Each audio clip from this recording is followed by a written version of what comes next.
সবচেয়ে হালকা ফতোয়া হচ্ছে ইমাম আবু হানিফা রাহমাতুল্লাহ আলাইহি নামাজ সব বেনামাজি সম্পর্কে।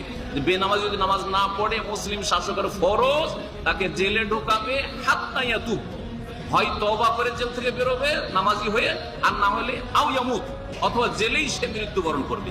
তাহলে বেনামাজির বাইরে থাকার অধিকার হানফি মাযহাবেও নাই।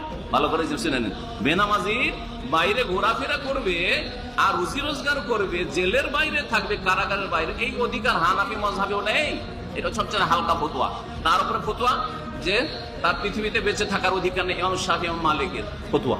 ইমাম শাফি ইমাম মালিকের ফতোয়া হচ্ছে যে বেঁচে থাকার অধিকার নাই বেনামাজি, তওবা করবে আর না হলে গলা কাটা হবে। আর তার আরেকটা ফতোয়া হচ্ছে যে সে তার এটা দণ্ডবিধান হচ্ছে মুরতাদ, দেখো ইসলাম থেকে বহিষ্কৃত। এটা হচ্ছে ইমাম আহমদ রাহমাতুল্লাহ আলাইহির ফতোয়া। সুতরাং বেনামাজি হয়ে রোজা রাখবেন না, বেনামাজি হয়ে নিজেকে মুসলিম বলে দাবি করবেন না। যদি সত্যিকার হানাফি হন তো এখানে হানাফি হন, শুধু রফাদান করবেন না, হ্যাঁ, আর বিদাত করবেন হানফি মাযহাবের দোহাই দিয়ে, নাওয়াইতো পড়বেন, নাওয়াইতোর বিদাত করবেন, আবু হানিফা করলেন না সেটা, আর যেটা আবু হানিফার অরিজিনাল মাযহাব সেটা পালন করবেন না।